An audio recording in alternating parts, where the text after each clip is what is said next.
Hello loves, in this video I'm going to be teaching you about makeup brushes. So I'm going to go through the different makeup brushes and the styles of makeup brush and what they are used for.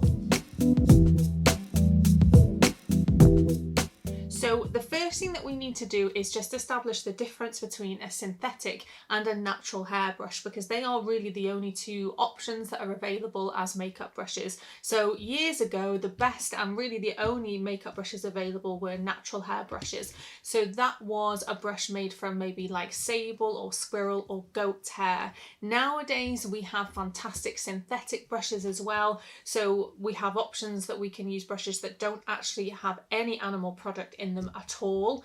Synthetic brushes are normally made from the same kind of fabric that you would use for creating like a fake hair for like a wig or something like that. So it actually mimics human hair, but it isn't actually the same. It doesn't have a cuticle. So what that means is that your synthetic brush is less likely to absorb product. A natural hairbrush is going to absorb a little bit of product because, like human hair, it has a cuticle. So what you sometimes find is that makeup artists will prefer to use their natural hairbrushes for very dry product, and for any wet product or anything that's moist they might be more inclined to use a synthetic brush. But to be honest with you, synthetic brushes now are so good that it can actually be quite difficult to tell the difference. So we'll start first with face brushes, because with face brushes there's all sorts of different types.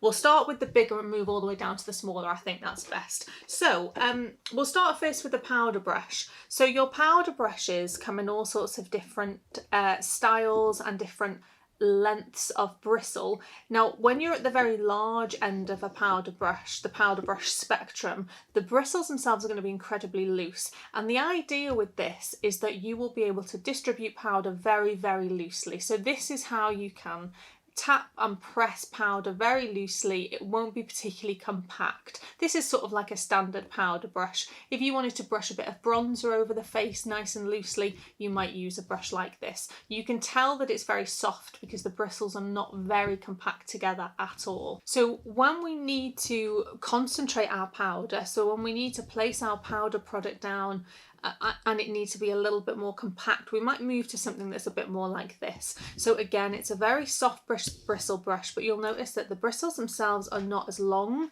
and they're a little bit more dense at the tip. So the reason for that is that as you press them down, you're not going to distribute the powder quite so softly. Something like this is also really nice for using on a cream product as well, because again, you can just press and you've got a lot of control over where the product goes.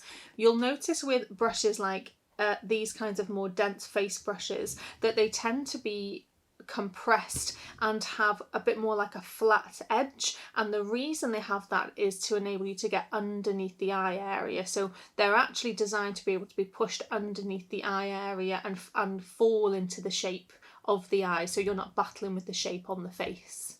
So you've probably seen brushes like this before on the market. These are duo fibre brushes, so they tend to be made of a more dense fibre at the base, and then they're a lot looser and softer at the top. So the idea with this brush is that the dense bristles at the base are helping to place the product down, and then the much finer bristles at the top here, so the ones that are not as tightly packed together, will diffuse the product. That's the idea anyway. Now these were really popular a few years ago, and actually they do work really nicely for distributing and getting a bit of an airbrush finish in your kind of foundation or in your powder foundations. The only thing that you have to watch is that they do tend to be a lot more delicate, so the tips are more inclined to break off because they are so fine.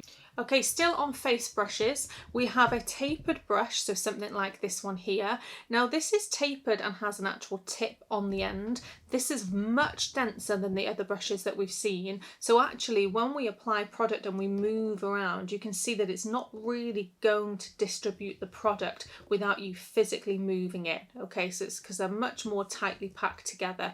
A brush like this is brilliant for applying a liquid product like a foundation, or maybe even a cream contour, because again the point allows you to be very refined with it and put it exactly where you want it. So this is a great face brush for that. So switching between this and your other tapered brush gives you a lot of control. And then the final of our face brushes that we're just going to look at today is something like this. So where this brush is really different is that the bristles are incredibly long, okay, so it's much more lengthy, which means that it's making much softer, wider circles as we use it, and the ends are very, very soft. It's not tightly packed together at all. Something like this is great for distributing a product that you want to dust lightly. Think highlighters with this, okay, because if you can imagine as you place this down, it's just going to very, very gently diffuse the product. Okay, let's take a look at some eye makeup brushes. So we'll look at a classic blending brush here. So this is a classic blending brush in that the very nape of the brush is incredibly tightly packed and the ends are much, much looser. And also we notice that it's got this kind of domed tapered effect. So the reason we need that tapering effect for the blending is it allows us to move in circles. So it allows us to softly diffuse and distribute the product on the eye. The tapering means that we can kind of dip in and out of corners and get in and out of the crease line. So this is a kind of a classic eye makeup brush. And if you've ever tried blending with a brush that doesn't have a nice soft edge like this, what you're going to find is you're going to get lines, okay? So you really have to be able to make a nice soft circle, and you can only do that if the bristles of the brush are long and soft at the end. For when you need to really blend and diffuse, so think about blending out any hard edge, you really need a brush that is going to again be tapered and soft at the tip, but you'll notice with this one it is not as densely pulled together at the base. So this is going to make even bigger, softer circles. So this really is going to break and move and diffuse product out of the way. Okay, so you'll notice that this eye makeup brush has much shorter bristles and is much, much denser at the top. So when we try to work with this, we don't really get those lovely diffused circles, but what we can do with this is we can place product. So because it is so dense, we've got a lot of control for actually pushing and placing product down, and that is really where this kind of brush is great. We can use this to place the product down and then switch to one of our soft blending brushes to diffuse the edges. Now when we want to place product very, very specifically, we need something that's going to have more like a tip. Okay, now if it's a very hard tip, it's going to leave lines, which is no good for when we just want to kind of add that dark shadow, or we just want to add that depth into the eye makeup look. So a brush like this that has a properly tapered edge, but it's very, very small, it's actually almost round at the top. What this allows us to do is really push and place our product down. We can do little bits of diffusion on the edges with it, but generally it's for pushing and placing and just kind of getting those dark shadows just in where we need them. So getting even smaller and even more dense now. This is a great brush, size and shape, for getting underneath the lower lashes. This will not really do circles for us, okay? You can see that this is very dense and all it wants to do is bounce backwards and forwards. This is more like a smudger brush. So what we would do with this is get this onto our lash line. We might get this on the inner corner. We might get this on any hard edge that we want to blend out, and we would just back and forth. And again, it's got a little tapered flat edge, so it'll just neatly tuck under the lower lashes or just come nicely down the top and along our eye line here. Okay, on to a couple of little technical brushes now. So this kind of brush, okay, there's lots of these around. This one's a paint brush actually, this isn't a makeup brush, but we've kind of in the makeup community stolen a little bit of our ideas from these makeup brushes.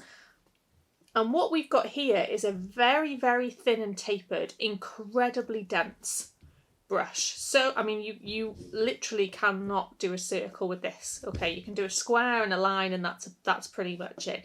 Now the reason for that is this is designed to place and stamp product down. So think about cutting a crease, think about if you need to sharpen up an edge. That's what this brush does. It allows you to move very precisely and very, very firmly back and forth against any line. Okay, another of our technical brushes, an angle brush here. So Sometimes people like to use this sort of brush for creating an eyeliner with a gel, so you'll sometimes see people actually drawing in an eyeliner with the gel. I personally quite like this brush for kind of cutting under an eyeliner because it's so flat and so incredibly thin. I don't know how well you can see that there. It's so incredibly thin that it will draw for you a very, very sharp edge underneath your eyeliner. And it's very bouncy as well. So what's great is we can almost use it like a stamp. So we can press it down like a line stamp. Now, these kinds of angle brushes are also great for eyebrows. So I know that we're often filling in our brows now. So we can just throw in a few little hair-like effects with this kind of brush because it's lovely and dense. And then we have something like this, which is more like a paintbrush. So this kind of brush here is very, very thin. It's got a very fine tip, and this is really great for creating an eyeliner or a line of any kind, really. So as long as you're using something nice and liquid, you will be able to use this to draw in some nice sharp lines. Okay, so there is hundreds of different types of brushes, and there's variants of all of those brushes kind of in between as well. So there's every size of blending brush, there's every size of smudger brush. It's about really working out what you need to create the look that you actually want. So it's about using a combination of the different ones to get the correct finish. You will not get a soft blend with a flat, hard-edged brush. It's just not going to happen. Okay, you've got to have the correct tool for the effect that you want to get. So understanding how to use those tools, understanding that the length of the bristle matters. Can you get a smooth circle with that brush? Can you get a hard line with that brush? That's what you need to establish. Once you know that, you should be able to create pretty much any makeup look. Thank you so much for watching this video. I hope you enjoyed it, and I hope that you take some good info away from it. I will see you again soon with another video.